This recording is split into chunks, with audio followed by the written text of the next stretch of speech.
오늘 함께 나눌 말씀은 열왕기상 19장 1절로 8절 말씀입니다. 열왕기상 19장 1절로 8절 말씀을 한 절씩 교독하고 마지막 절은 함께 읽도록 하겠습니다. 제가 먼저 읽습니다. 아합이 엘리야가 행한 모든 일과 그가 어떻게 모든 선지자를 칼로 죽였는지를 이세벨에게 말하니 이세벨이 사신을 엘리야에게 보내어 이르되 내가 내일 이맘때에는 반드시 내 생명을 저 사람들 중 한 사람의 생명과 같게 하리라. 그렇게 하지 아니하면 신들이 내게 벌 위에 벌을 내리니 마땅하니라 한지라. 그가 이 형편을 보고 일어나 자기의 생명을 위해 도망하여 유다에 속한 브엘세바에 이르러 자기의 사안을 그곳에 머물게 하고 자기 자신은 광야로 들어가 하룻길쯤 가서 한 노뎀나무 아래에 앉아서 자기가 죽기를 원하여 이르되 여호와여 넉넉하오니 지금 내 생명을 거두시옵소서. 나는 내 조상들보다 낫지 못하나이다 하고 로뎀나무 아래 누워 자더니 천사가 그를 어루만지며 그에게 이르되 일어나서 먹으라 하는지라. 본즉 머리맡에 숯불에 구운 떡과 한 병 물이 있더라. 이에 먹고 마시고 다시 누웠더니 여호와의 천사가 또다시 와서 어루만지며 이르되 일어나 먹으라. 내가 갈 길을 다 가지 못할까 하노라 하는지라. 이에 일어나 먹고 마시고 그 음식물의 힘을 의지하여 40주 40여를 가서 하나님의 산 호렙에 이르니라. 성경을 읽으면서도 그 안에 있는 참 맛을 느끼지 못하는 경우가 있습니다. 크게 두 가지인데요. 첫 번째는 본문이 너무 생소하거나 어려울 때입니다. 이게 무슨 소리야? 어떻게 삶에 적용해야 되지? 이렇게 본문 읽고 나서 느끼는 때가 있죠. 레위기나 신명기에 나오는 여러 계명들 혹은 예언서에 나오는 쉽지 않은 상징들을 읽고 나면 이런 느낌을 갖기가 쉽습니다. 두 번째는 전혀 반대의 경우입니다. 너무나 익숙한 경우에 집중해서 읽지 않기 때문에 하나님께서 우리에게 주시고자 하는 은혜와 말씀을 스쳐 지나가는 때가 있다라고 하는 거죠. 오늘 본문은 후자에 속해 있습니다. 동일한 실수를 하지 않기 위해서 오늘 본문을 좀 깊이 생각해 보려고 하는데요. 오늘 본문의 내용은 이렇습니다. 갈멜산에서 돌아온 아합이 자신의 아내 이세벨에게 있었던 일들을 이야기해 줍니다. 이세벨이 그 말을 듣고 격분합니다. 내가 엘리야를 잡아서 반드시 죽이고 말 겁니다.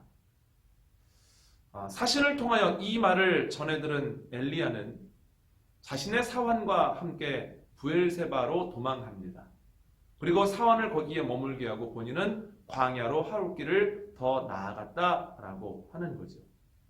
광야의 어느 로뎀나무 아래에서 엘리야는 앉아서 더 이상 못하겠습니다. 죽겠습니다. 라고 하는 말을 하나님께 하게 되죠. 여러분, 엘리야가 왜 이런 행동을 보이는 걸까요? 그 행동을 우리는 어떻게 이해하면 좋겠습니까? 오늘 본문에 등장하는 아합은 북이스라엘의 왕입니다. 아합에게 하나님이 보내셨던 엘리야는 당연히 북쪽에서 활동하는 선지자였습니다. 엘리야와 관련되어 나오는 많은 지명들, 그리시네가와 갈멜산도 당연히 북쪽에 있습니다. 그와 관련된 사르밧이라고 하는 장소는 이스라엘의 북쪽 경계를 한참 넘어가서 있다라고 하는 거죠. 그런데 오늘 본문을 보면 엘리야가 북쪽에 있다가 남쪽 유다에 있는 브엘세바까지 갔다라고 하는 겁니다. 그럼 브엘세바가 어딜까요? 예전에 우리가 사는 땅을 팔도강산 이렇게 표현할 때가 있었고요. 또 어떤 때는 산의 이름을 빌려서 백두에서 할라까지 이렇게 표현하기도 했습니다. 이스라엘에도 이런 표현이 있는데 단에서 브엘세바까지라고 하는 말입니다. 단은 이스라엘의 북쪽 한계선이고 브엘세바는 이스라엘의 남쪽 경계선입니다. 다시 말하면 매우 북쪽에서 활동하던 엘리야는 이세벨의 말을 듣고 브엘세바까지 걸어왔다는 거예요. 그러면 엘리야가 부엘사바에 도착한 것은 이세벨의 말을 들은 그 날이 아니라 며칠 뒤입니다. 그리고 로뎀나무 아래 앉은 것은 또 그로부터도 더 하루 뒤죠. 여러분, 엘리야는 이세벨의 말을 듣고 남쪽으로 며칠을 걷는 가운데에서 지금까지 자신이 겪었던 일들을 정리해보고 앞으로 경험할 것 같은 일들을 생각해 봤습니다. 깊이 생각하고 난 이후에 내린 결론이 더 이상은 못하겠다. 죽는 것이 낫겠다라고 하는 겁니다. 제가 이 말씀을 드리냐면 우리는 이 말씀을 이렇게 읽으면서 엘리야가 이세벨에게 두려움을 느껴서 감정적인 반응을 하고 있구나라고 여길 때가 많지만 실제로 엘리야가 오늘 하는 행동은 갑작스럽고 감정적인 반응이 아니라 꽤 오랫동안 고민을 한 가운데 갖게 된 결론이라는 거예요. 그래서 단순히 감정적으로 흘리는 것이 아니라 완전히 낙심해 버린 것이다 라고 하는 거죠. 그래서 저는 오늘 본문을 보면서 세 가지를 한번 생각해 봤습니다. 첫 번째는 누가 낙심하는가에 대해서 생각을 해봤습니다. 여러분, 엘리야가 이스라엘에서 어떤 존재일까요? 마태복음 16장에서 엘리야의 이름이 언급됩니다. 가이사랴 빌립보를 지나시던 예수님이 제자들에게 물어보십니다. 사람들이 나를 누구라고 하느냐? 제자들이 대답을 합니다. 더러는 세례 요한, 더러는 엘리야, 또 어떤 사람들은 예레미야나 선지자 중에 하나라고 합니다. 사람들이 예수님을 세례 요한이라고 이야기했던 것은 헤롯을 비롯한 적지 않은 사람들이 예수님을 보면서 세례 요한이 살아왔다라고 여겼기 때문에 그렇습니다. 예레미야의 이름이 등장하는 것은 예수님이 거침없이 말씀을 전하시는 모습을 보고 많은 사람들이 예레미야의 모습을 떠올렸기 때문이고요. 엘리야의 이름이 등장하는 것은 예수님이 보이셨던 능력 때문입니다. 예수님은 적지 않은 병자들을 고치셨습니다. 예수님을 만난 절름발이들이 걷게 되었고 보지 못하던 맹인들이 보게 되었습니다. 그뿐입니까? 배고픔에 시달리던 이들을 한 사람이 먹으면 딱 맞을 만한 물고기 몇 마리와 보리떡 몇 개를 가지고 몇 천 명을 먹이시고 남기시죠. 성경에는 2번 기록이 되어 있지만 아마 2번 이외에도 적지 않은 동일한 일들이 있었을 겁니다. 그렇게 놀라운 능력을 일으키시는 예수님을 보면서 사람들이 엘리야 같다. 엘리야가 살아 돌아왔나 봐. 이렇게 얘기를 했다는 거죠. 여러분, 예수님 시대와 엘리야가 활동했던 시대에는 900년 정도의 차이가 있습니다.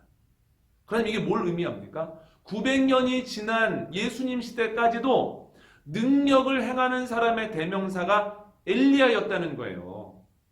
여러분, 이것은 마치 세종대왕과 이순신 장군이 수백 년의 시대적 간극을 넘어서 여전히 성군과 위대한 장수의 대명사인 것과 똑같습니다. 이것이 엘리야가 이스라엘 사람들 앞에서 갖는 위상이라고 하는 거죠. 여러분, 마태복음 17장에는 엘리야가 등장을 합니다. 예수님이 베드로, 야고보, 요한을 데리고 높은 산으로 가십니다. 그곳에서 예수님의 얼굴이 해같이 빛나고 옷이 빛과 같이 휘어집니다. 제자들이 자세히 보니 예수님 옆에 2 사람이 서 있는데 한 사람은 모세고 한 사람은 엘리야입니다. 자세한 것은 알 수 없지만 그럼에도 불구하고 틀림이 없는 것은 엘리야는 모세와 견줄 수 있는 사람이라는 거예요. 이뿐만이 아닙니다. 이스라엘 사람들은 말라기 4장 5절을 근거로 주님의 날이 이르기 전에 엘리야가 먼저 와서 그때를 준비하는데 엘리야를 통해서 적지 않은 아버지의 마음이 아들에게로, 아들의 마음이 아버지에게로 향하게 될 것이라고 하는 것을 믿었다라고 하는 거죠. 대단한 사람이죠. 그런데 오늘 본문을 보면 이렇게 대단한 엘리야가 낙심을 했다는 거예요. 그렇다면 엘리야 의심해 봐야 되지 않겠습니까? 겉으로는 괜찮은 것 같고 번지르르한 것 같지만 내실이 없는 신앙인이 아닌가? 여러분, 성경을 보면 그렇지 않습니다. 여러분, 엘리야 시대에 하나님께서 아합을 심판하시기 위해서, 우상 숭배를 심판하시기 위해서 오랫동안 가뭄을 내리시죠. 그때 엘리야는 하나님의 인도를 따라 그리시네가로 갑니다. 먹을 것이 없습니다. 그런데 하나님은 까마귀를 통해서 매번 먹을 떡과 고기를 공급해 주셨습니다. 가뭄이 길어지자 그리시네가가 마릅니다. 하나님께서 엘리야에게 사르밧으로 가라고 하시죠. 거기에 가면 과부가 있는데 그 집에 가서 좀 생활하라고 하십니다. 여러분, 예나 지금이나 사회적인 재난이 발생했을 때 가장 먼저 재난의 피해를 입고 가장 심각하게 어려움을 겪는 것은 사회적 약자입니다. 그 당시 이스라엘의 사회적 약자의 대명사는 고아, 과부, 객입니다. 그러면 이 어려운 상황 속에서 사르밧 과부의 집에 먹을 것이 있겠습니까? 없겠습니까? 없을 가능성이 거의 100%지요. 이해되지 않지만 엘리야는 하나님의 말씀에 순종했습니다. 그랬더니 그곳에서 하나님의 은혜로 통에 가루가 떨어지지 아니하고 병에 기름이 마르지 아니하는 기적을 경험했다라고 하는 거예요. 여러분, 그뿐입니까? 갈멜산에서의 기적도 있었고, 손바닥만한 구름을 보면서 무릎 사이에 얼굴을 끼고 기도했을 때 비가 쏟아져 내렸던 것도 경험하지 않았습니다. 여러분, 엘리야는 매일매일 아침 저녁으로 크고 작은 일들을 통하여서 하나님의 능력을 경험했던 사람입니다. 여러분, 얼마나 대단한 사람입니까? 그럼에도 불구하고 낙심하죠. 저는 오늘 본문을 보면서 큰 위로를 받았습니다. 엘리야와 같은 위대한 신앙의 선배는 어떤 바람에도 흔들리지 않을 것 같았는데, 그러나 오늘 본문에서 사정없이 흔들리지.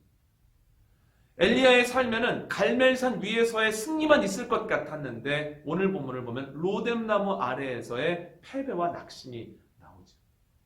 그는 늘 기도해서 어떤 상황에서도 지치지 않을 것 같았는데, 그러나 오늘 본문을 보면 그도 탈진해버렸다라고 하는 거죠. 여러분, 엘리야가 그럴진데 우리가 어떻게 낙심하지 않고 살겠습니까? 낙심하는 것은 불완전한 우리에게 자연스러운 현상이다라고 하는 거죠. 모든 사람에게 낙심할 때가 있습니다. 오늘 본문을 통해서 생각해 본 두 번째 것은 그러면 언제 낙심하는가에 대한 것입니다. 아합의 아버지 오므리는 자신의 아들을 정략 결혼시킵니다. 시돈의 공주였던 이세벨은 시집을 오면서 자신이 섬기던 바알신과 또한 그 예배에 필요한 수백 명의 이방 선지자들을 데리고 옵니다. 아합 왕은 자신의 아내를 위해서 수도 사마리아에 바알의 신전을 세워주고요. 또한 신전이 세워진 이후부터 본격적으로 아내를 따라 우상숭배를 시작합니다. 그래서 열왕기상 18장을 보면 그가 저질렀던 죄는 이전 왕들의 비할 바가 아니었다라고 기록을 하고 있습니다.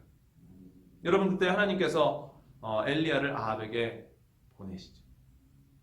엘리야가 이렇게 하나님의 말씀을 전합니다. 앞으로 수년 동안 비도 이슬도 내리지 않을 겁니다. 아합이 엘리야를 잡으려고 하죠. 엘리야는 하나님의 인도에 따라 그리시네가로 갑니다. 그리고 그리시네가가 마르자 또 명령에 순종하여 사르밧으로 가게 되죠. 어느덧 가뭄이 시작된 지 3년 반이 되었습니다. 하나님께서 엘리야에게 아합을 만나라고 하십니다.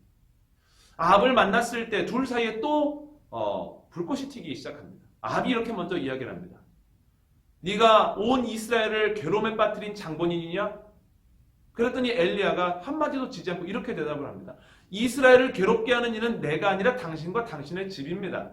당신이 하나님의 명령을 순종하지 아니하고 우상 숭배를 했기 때문에 이런 일이 일어난 겁니다. 엘리야가 아합에게 제안을 합니다. 우리 그러지 말고 누가 참 하나님인지 한번 밝혀봅시다. 대결합시다. 온 이스라엘 사람들과 이세벨의 상에서 녹을 먹고 사는 450명의 바알 선지자와 400명의 아세라 선지자를 갈멜산 위에 모아주십시오. 아합이 좋다고 합니다. 사람들 앞에서 엘리야가 규칙을 설명합니다. 송아지에 각을 떠서 그 송아지를 제단 위에 올려놓읍시다. 그러나 불은 붙이지 맙시다. 신의 이름을 부르면 분명히 하늘에서 불을 떨어뜨려 줄 것인데 불이 떨어지는 쪽이 참 신입니다. 이렇게 이야기를 하죠. 여러분, 결과가 어떻게 되었습니까? 여러분들 아시는 대로 이방 선지자들이 아무리 노력을 내도 하늘에서는 아무런 일도 일어나지 않았지만 엘리야가 하나님의 이름을 부르자마자 모든 사람들이 보고 놀랄 만한 불이 떨어졌다라고 하는 거예요. 여러분, 그 모습을 보고 그곳에 있던 많은 이스라엘 백성들이 두려움으로 엎드러져서 이렇게 고백합니다. 여호와가 참 하나님이십니다. 하나님밖에는 없습니다. 그때 엘리야가 이렇게 얘기를 합니다.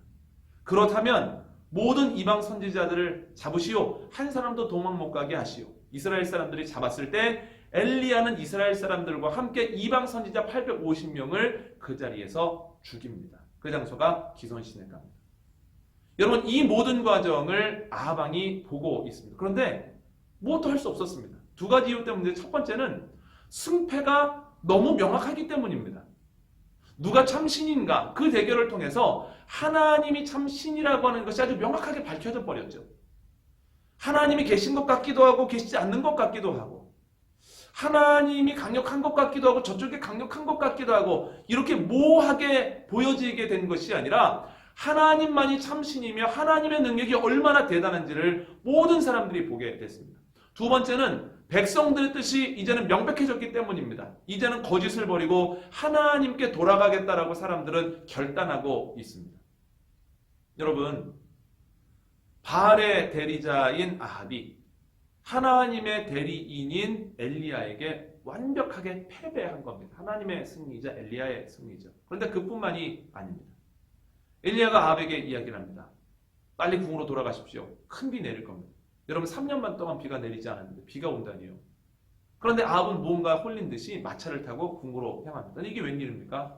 빗방울이 떨어지기 시작하더니 점점 굵어지다가 나중에는 3년 반의 가뭄을 해결할 만한 큰 비가 되기 시작합니다. 여러분, 여기서 끝난 것이 아닙니다. 하나님의 손에 붙잡힌 엘리야가 늦게 출발했음에도 불구하고 마차를 앞질러 뛰어가게 되어집니다. 여러분, 아합이 얼마나 놀랐겠습니까? 지금까지는 엘리야를 만만히 보고 그를 죽이기에 찾아다녔지만 이제는 엘리야에 대한 두려움을 갖게 되었습니다. 이제 엘리야 못 쫓아다니겠죠. 이제 엘리야 도망다니지 않아도 됩니다. 그런데 여러분, 오늘 본문을 보면 전혀 예상하지 못했던 일이 일어납니다. 이 모든 일들을 아합이 이세벨에게 이야기를 했을 때 이세벨이 길길이 뜁니다. 그의 마음이 수그러드는 것이 아니라 오히려 그의 마음이 사나워집니다. 자신이 섬기는 신의 이름을 거론하면서까지 내가 가만히 있지 않겠다라고, 두고 보라고 자꾸 그렇게 이야기를 합니다. 여러분, 엘리야가 그 사실을 전해 듣고서 나무로 걸어갑니다. 생각하고 또 생각합니다. 아, 문제가 끝난 줄 알았는데 끝난 게 아니구나. 적어도 문제가 좋아질 줄 알았는데 악화가 됐구나. 야, 정말 산 넘어 산이구나. 산 넘어 산이라고 생각하는 순간 그는 낙심해 버립니다. 더 이상 못 가겠다라고 하는 거죠. 여러분, 산 넘어 산이라고 하는 것을 느끼는 순간 낙심하고 넘어지고 무너지는 것은 엘리야뿐만이 아닙니다. 많은 신앙인들이 그와 같은 길을 걷습니다. 목회를 하다 보면 정말 소중한 분들을 많이 만납니다. 구원받아야 할 가족을 위해서, 회복해야 할 문제를 위해서, 관계를 위해서, 해결되어야 할 문제를 위해서 오랫동안 포기하지 않고 기도하는 이들을 만나죠. 그런데 오랫동안 기도하면서 야, 어느 정도까지 기도하면 되지 않을까? 그래, 저 사람이 좋아지고 관계가 점점 좋아질 기미를 보여 라고 하는 기대감을 가지고 기도하는 이들이 있습니다. 그런데 이 정도면 되지 않을까? 그때면 되지 않을까라고 하는 그때에 문제가 해결되지 않거나 오히려 문제가 악화되었다라고 하는 것을 알게 되면 그때까지 잘 기도하면서 주님을 바라봤던 이들의 마음이 무너지고 낙심하게 된다라고 하는 거죠. 야, 될 줄 알았는데 안 되는구나. 조금만 기다리면 될 줄 알았는데 더 뒤로 후퇴했구나. 나 이제 기도 안 해야 되겠다. 기도해서 뭐해? 이제 교회 안 다녀야 되겠다. 교회 다녀서 뭐해? 하면서 그냥 로뎀 너머에 앉아있는 엘리야와 같은 모습을 보일 때가 많다라고 하는 거예요. 여러분, 요즘 뉴스를 보면 온통 코로나19 얘기입니다. 사람들을 만났을 때도 동일합니다. 여러분이 어려움 극복할 수 있겠습니까? 여러분, 분명히 극복될 겁니다. 그런데 제가 심려하는 부분은 이 코로나19가 극복된 이후에 또 이로 인해 파생된 여러 가지 문제들을 경험하게 될 것인데 그때 사람들이 어떤 마음을 갖게 될까라고 합니다. 코로나19만 극복하면 이제 다 모든 것이 제자리로 가고 모든 일상이 회복될 줄 알았는데 이 부분이 어려워졌네, 힘들어졌네, 깨어졌네 라고 하는 것을 알게 되어지고 받아들이게 되어주는 순간에 왜 이렇게 산 넘어 산일까 하면서 낙심하지는 않을까? 마음 아픈 결정을 하지 않을까? 이런 생각을 미리 하면서 참 마음이 설교를 준비하기 전에 무거웠습니다.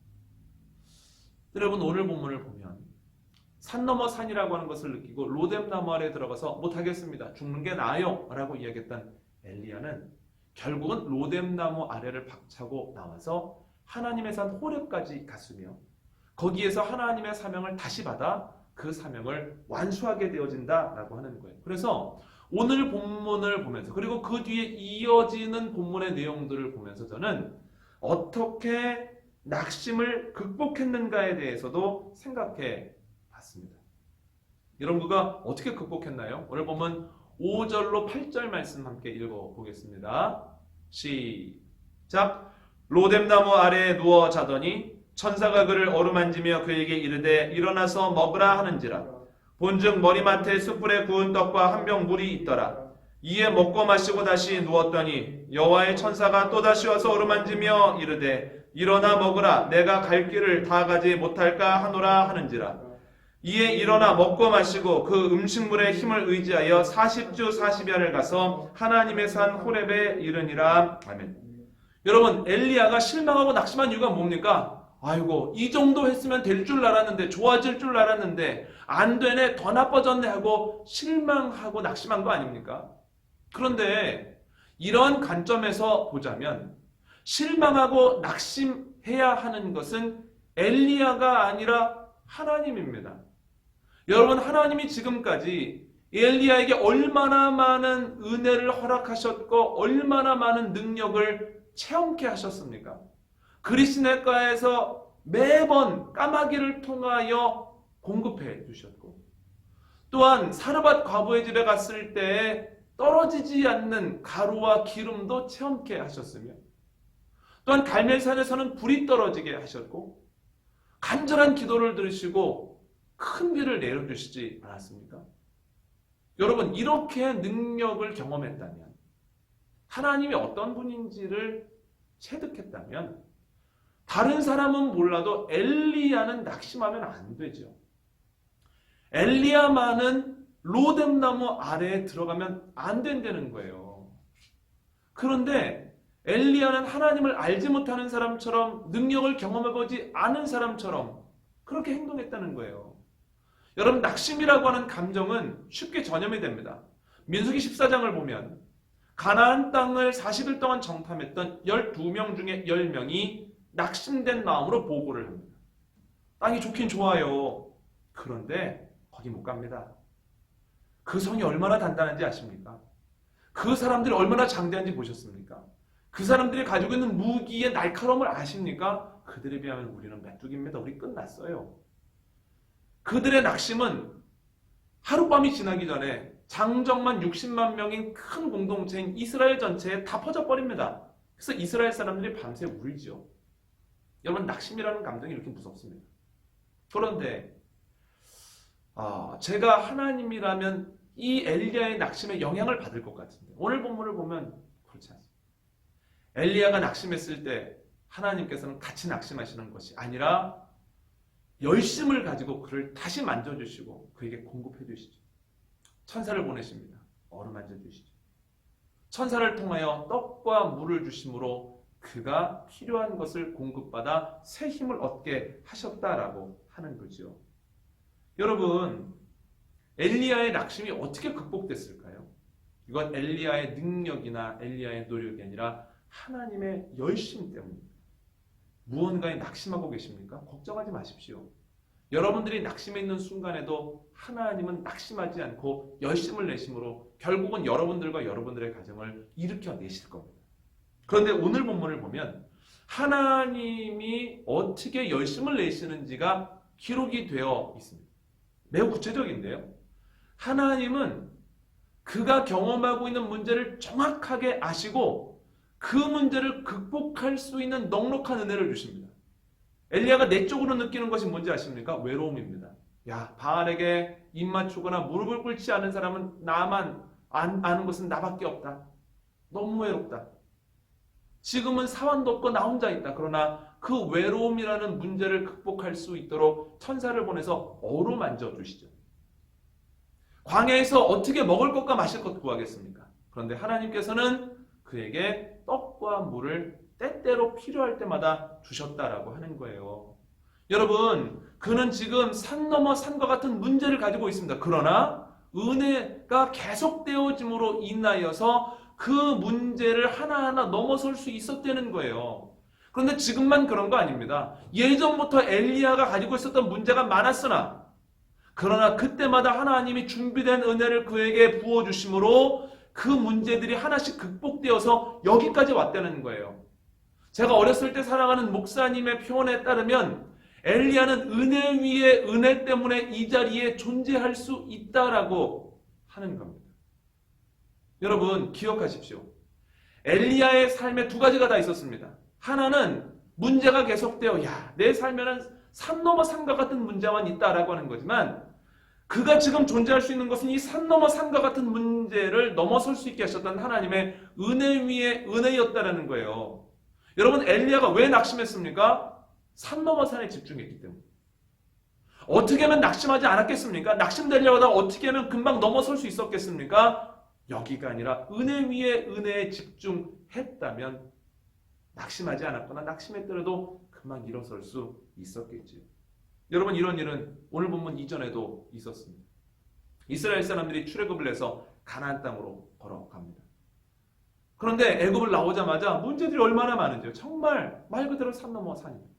물이 떨어집니다. 이방 사람들이 공격합니다. 홍해가 앞을 가로막고 있습니다.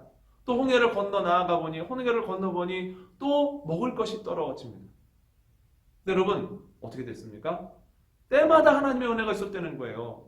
하나님께 순종하여 나무를 던졌더니 쓴물이 단물 되어지고 반석을 쳤더니 장정만 60만 명인 큰 민족이 충분히 마시고 수통을 채우고도 남을 만한 샘이 터져 나왔다는 거예요. 전쟁은 처음이지만 손을 들어 기도했을 때 아말렉을 넉넉하게 이기게 하셨다는 거예요. 울음을 그치고 하나님이 어떻게 일하시나를 기대하면서 봤더니 홍해에 동풍으로 인한 길이 생겼고요. 또한 그들이 배고프지 않도록 하나님이 준비한 만나가 매일 새벽마다 내렸다라고 하는 거죠.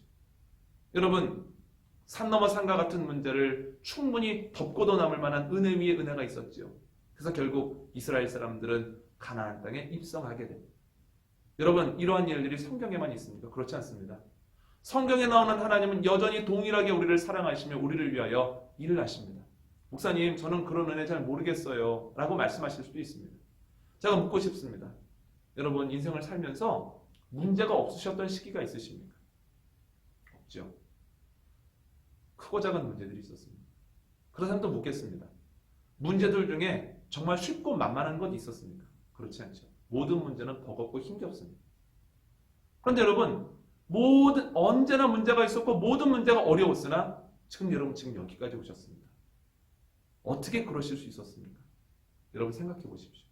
그때 알았건 알지 못했건 고백했건 고백하지 않았건 내가 알지 못하는 방법으로 내가 기대하지 않았던 그 방법으로 하나님께서 누군가를 보내 나를 어루만져 주셨고 나에게 공급하여 주심으로 여기까지 올 수 있었다라고 하는 거죠.